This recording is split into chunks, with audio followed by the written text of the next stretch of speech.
Namah Vishnupadaya Krishna Prasthaya Bhutale Srimate Bhaktivedanta Swaminiti Namine. Ofereço minhas respeitosas reverências à sua divina graça, Srila Prabhupada, que é muito querido pelo Senhor Krishna. Hoje nós vamos falar o capítulo 12 do livro de Krishna, intitulado A Morte do Demônio Aghasura. É dito que, certa vez, o Senhor sentiu o desejo de ir de manhã cedo à floresta com seus amigos, os pastorzinhos de vacas. E na floresta eles se reuniram e almoçariam. Logo que se levantou da cama, Krishna soprou um chifre de búfalo e reuniu todos os seus amigos. Mantendo os bezerros à frente deles, eles partiram para a floresta. Dessa maneira, o Senhor Krishna reuniu milhares de meninos amigos seus. Cada um deles estava equipado com um cajado, uma flauta e uma corneta, além de uma lancheira, e cada um cuidava de milhares de bezerros. Todos os meninos pareciam muito bem dispostos e felizes naquela excursão. Cada um prestava atenção a seus próprios bezerros. Os meninos estavam totalmente enfeitados com tipos variados de adereços dourados e, movidos por sua natureza brincalhona, eles começavam a colher flores, folhas, ramos, penas de pavão e barro vermelho de diferentes lugares na floresta. E começaram a se enfeitar de maneiras diferentes. Durante a travessia da floresta, um menino roubou a lancheira de outro menino e deu-a a um terceiro. Quando o menino, cuja lancheira fora roubada, tomou conhecimento disso, ele tentou tomá-la de volta, mas um menino atirou-a para outro menino. Esta brincadeira divertida consistia dos passatempos infantis que acontecia entre os meninos.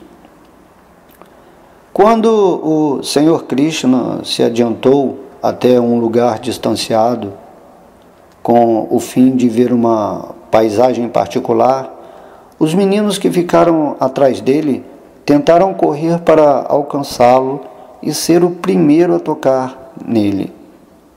Assim houve uma grande competição. Um menino dizia: "Eu vou chegar lá e tocar em Krishna." E o outro dizia: "Não, você não vai conseguir. Eu vou conseguir. Eu que vou tocar em Krishna primeiro."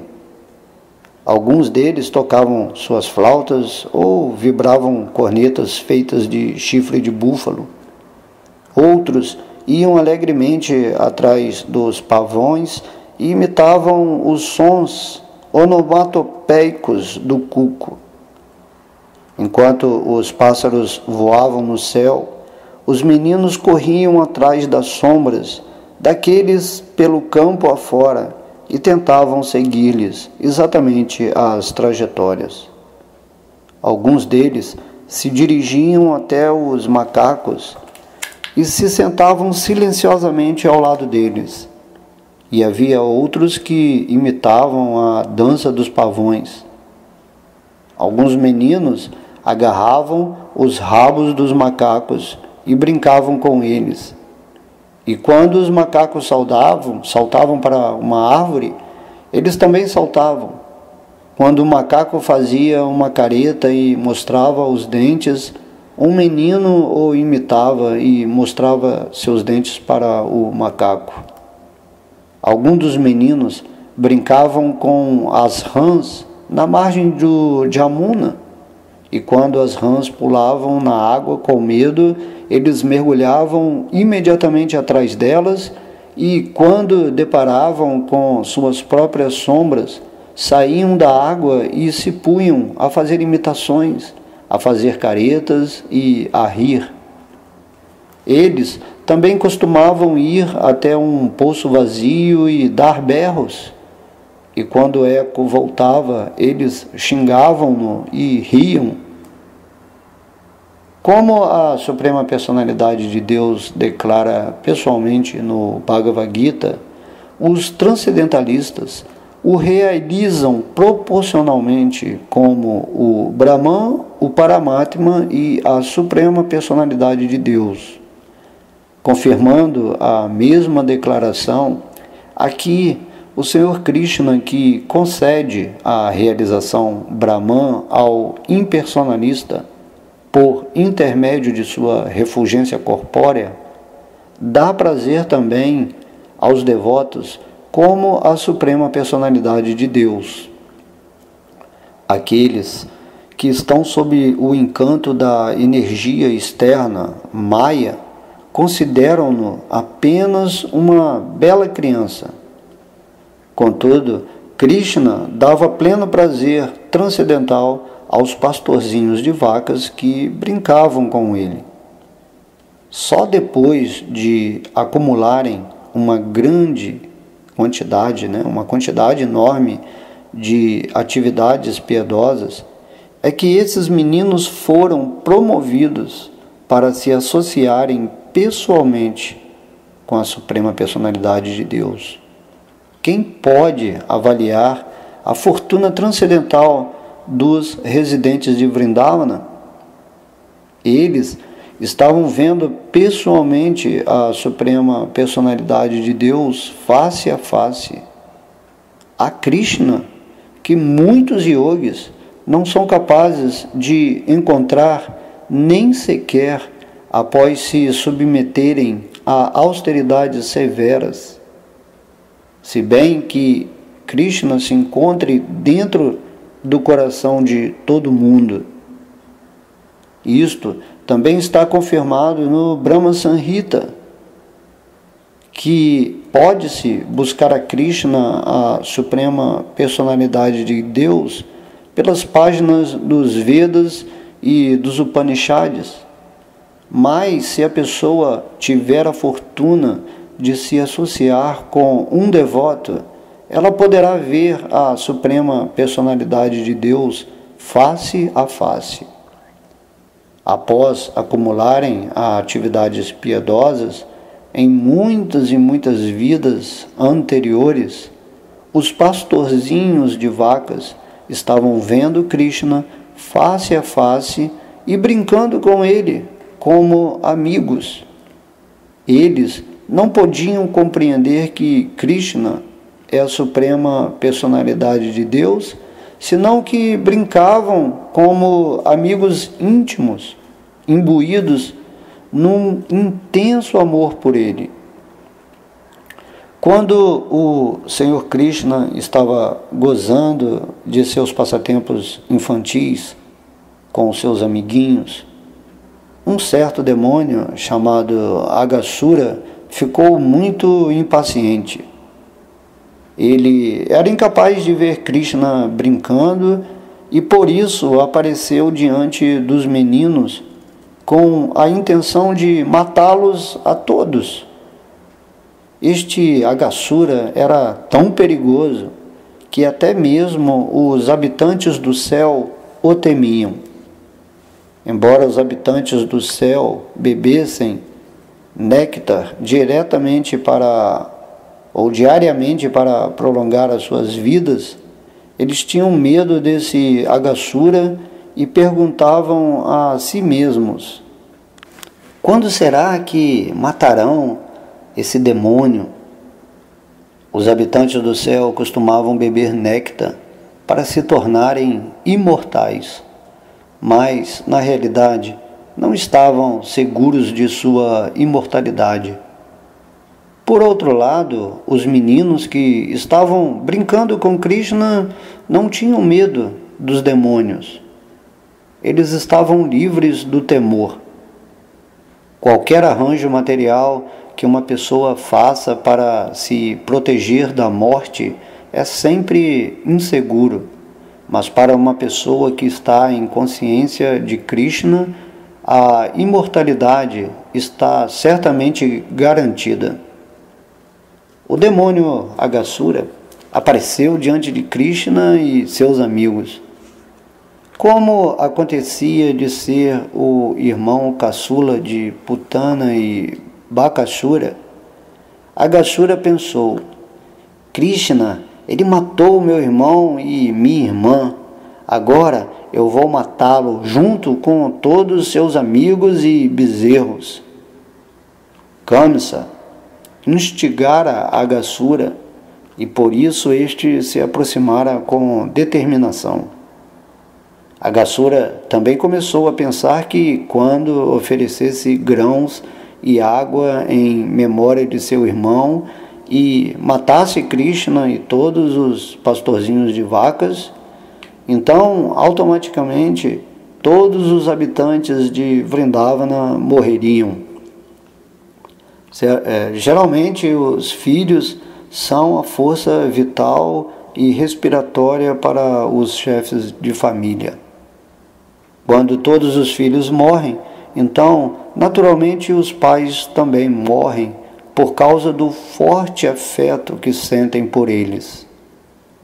Assim, ao decidir matar todos os habitantes de Vrindavana, Agashura se expandiu através do poder iógico chamado Mahima. De um modo geral, os demônios são expertos em alcançar quase todos os tipos de poderes místicos. No sistema de yoga, uma pessoa pode se expandir como bem desejar por meio da perfeição chamada Mahima Siddhi. O demônio Agashura se expandiu numa extensão de 9 quilômetros e assumiu a forma de uma serpente gordíssima. Depois de obter este corpo espantoso, ele escancarou a boca, que ficou parecendo com uma caverna de montanha, como desejasse engolir todos os meninos de uma só vez, incluindo Krishna e Balarama. Ele se colocou no caminho. O demônio, que assumira a forma de uma serpente gordíssima, expandiu seus lábios desde a terra até o céu. Seu lábio inferior tocava no solo e seu lábio superior tocava nas nuvens. Suas mandíbulas se assemelhavam a uma grande e ilimitada caverna de montanha, e seus dentes pareciam picos de montanha. Sua língua parecia ser uma larga avenida, e ele respirava exatamente como um furacão. O fogo dos olhos dele ardia. A princípio, os meninos pensaram que o demônio era uma estátua. Porém, após examiná-lo, viram que parecia mais com uma grande serpente que jazia na estrada com sua boca escancarada. Os meninos começaram a conversar entre si. Essa figura parece ser um grande animal e se encontra numa postura apropriada para engolir todos nós. Vejam só, não é uma grande serpente que escancarou sua boca para comer-nos a todos? Um deles dizia: sim, o que você diz é certo. O lábio superior deste animal parece com o brilho do sol, e seu lábio inferior é como o reflexo do brilho vermelho do sol sobre o solo. Queridos amigos, olhem só para o lado direito e o lado esquerdo da boca do animal. Sua boca parece uma grande caverna de montanha, cuja altura não se pode calcular.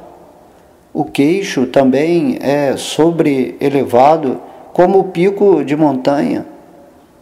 Esta longa estrada parece ser a língua dele, e o interior da boca é tão escuro quanto o interior de uma caverna de montanha. O vento quente, que sopra como um furacão, é sua respiração, e o mau cheiro de peixe que sai de sua boca é o cheiro de seus intestinos. Depois, os vaqueirinhos continuaram considerando entre si: se todos nós entrássemos a um só tempo dentro da boca desta grande serpente, como seria possível que ela nos engolisse a todos? E mesmo que engolisse todos nós de uma só vez, ela não conseguiria engolir Krishna. Krishna vai matá-la imediatamente, como fez com Bakasura. Conversando dessa maneira, todos os meninos olharam para o belo rosto de lótus de Krishna e começaram a bater palmas e sorrir, e assim marcharam adiante e entraram na boca da serpente gigantesca. Enquanto isso, Krishna, que é a super-alma situada dentro do coração de todo mundo, pôde compreender que a grande figura semelhante a uma estátua era um demônio. Enquanto ele planejava como impedir que seus amigos íntimos fossem destruídos, todos os meninos, juntamente com suas vacas e bezerros, entraram na boca da serpente. Krishna, porém, não entrou. Enquanto esperava que Krishna entrasse, o demônio pensava: todo mundo entrou exceto Krishna, o qual tem matado meus irmãos e minhas irmãs.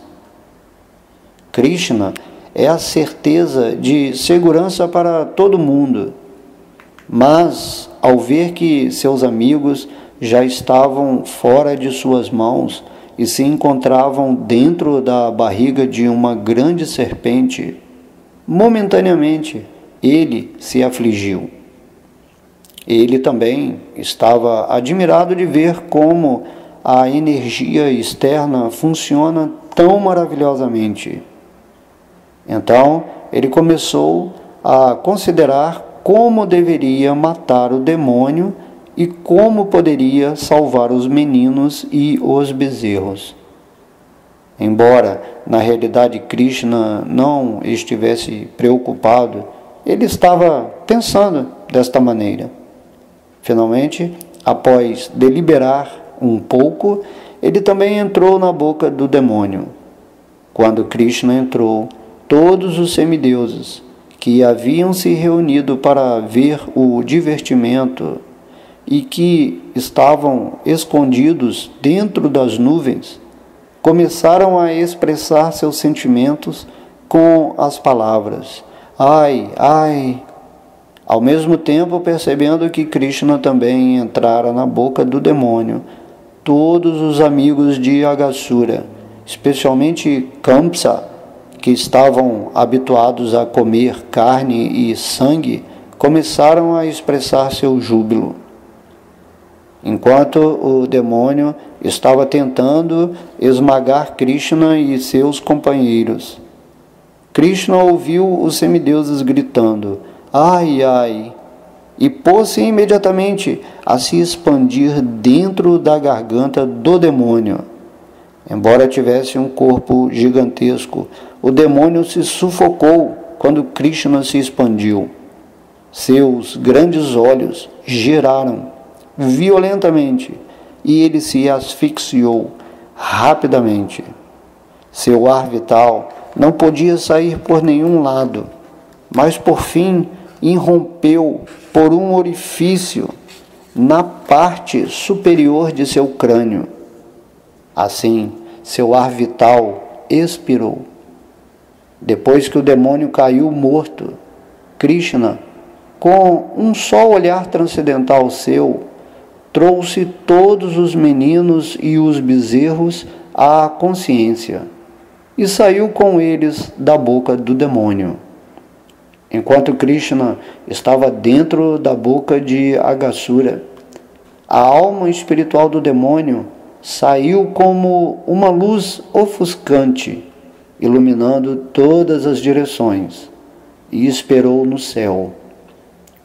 Logo que Krishna saiu da boca do demônio, juntamente com seus bezerros e amigos, essa refulgente luz resplandecente fundiu-se imediatamente no corpo de Krishna, à vista de todos os semideuses.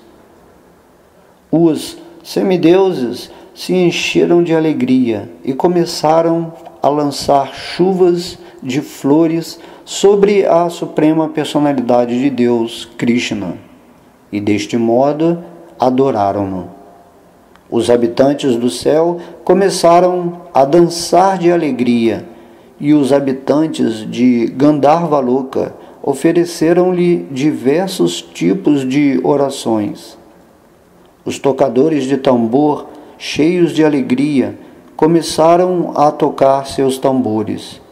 Os brahmanas recitaram hinos védicos, e todos os devotos do Senhor começaram a cantar palavras Jaya, Jaya, todas as glórias à suprema personalidade de Deus.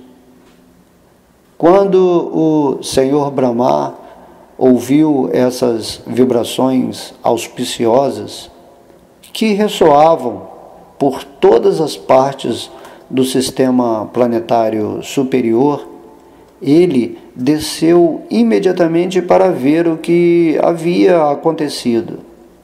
Vendo que o demônio fora morto, ele ficou admirado com os gloriosos e incomuns passatempos da personalidade de Deus.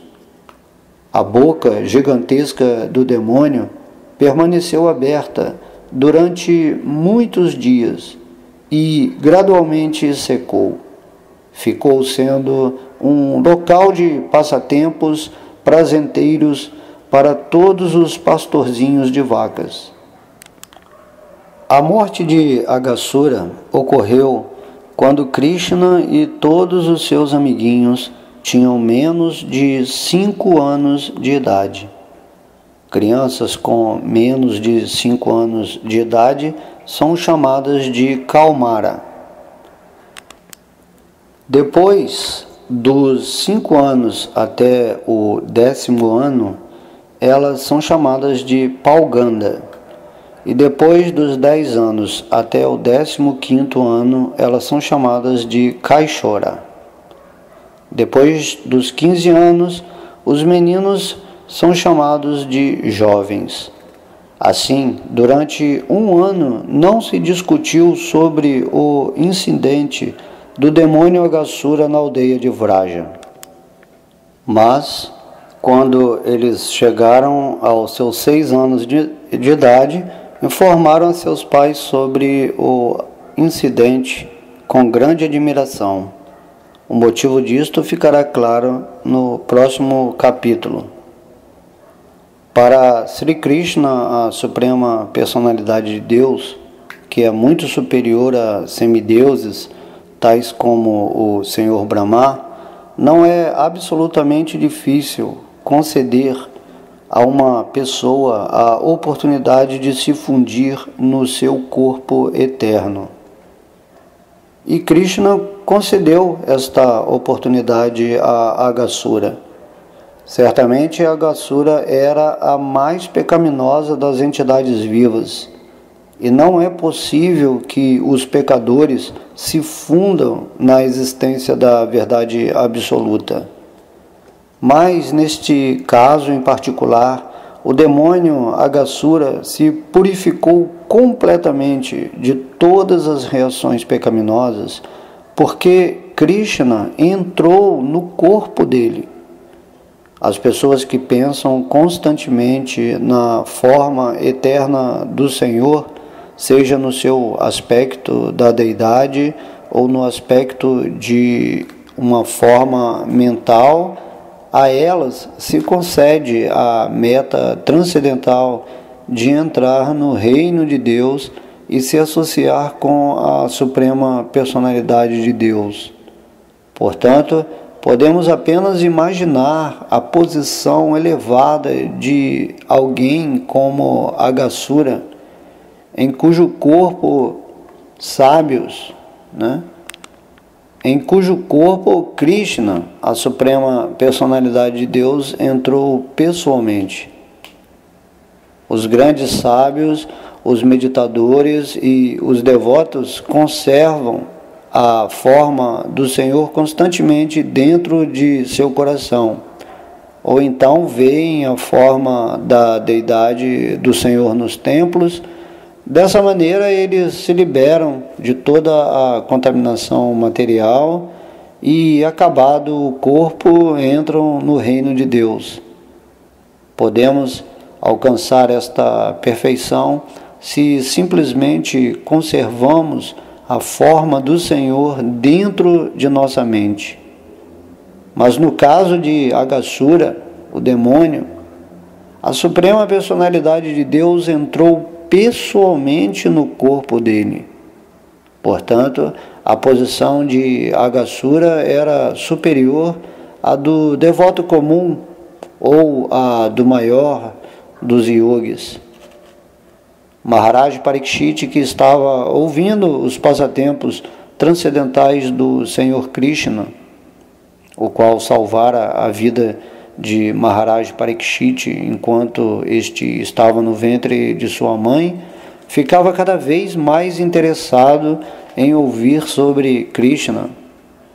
E deste modo, Maharaj Parikshit fazia perguntas ao sábio Shukadeva Goswami, que estava recitando o Srimad Bhagavatam perante o rei. O rei Parikshit ficou um pouco admirado de saber que, por um ano, não se discutiu a morte do demônio Aghasura, até que os meninos chegaram à idade palganda. Maharaj Parikshit estava muito curioso de ouvir a respeito disto, pois estava seguro de que um incidente assim se devia ao funcionamento das diferentes energias de Krishna. Geralmente, os kshatriyas ou a classe administrativa estão sempre atarefados com seus assuntos políticos e têm muito pouca oportunidade de ouvir sobre os passatempos transcendentais do Senhor Krishna. Parikshit Maharaj, entretanto, considerava-se muito afortunado de estar ouvindo estes passatempos transcendentais, porque os estava ouvindo da parte de Shukadeva Goswami, a maior autoridade no Srimad Bhagavatam. Assim, a pedido de Maharaj Parikshit, Shukadeva Goswami continuou a falar sobre os passatempos transcendentais do Senhor Krishna com relação à sua forma, sua qualidade, sua fama e sua parafernália. Neste ponto encerra-se o significado Bhaktivedanta do capítulo 12 de Krishna, intitulado A Morte do Demônio Aghasura. Então deixo aqui essa narrativa aqui, espero que vocês tenham gostado. Todas as glórias, sua divina graça, Srila Prabhupada, Haribol.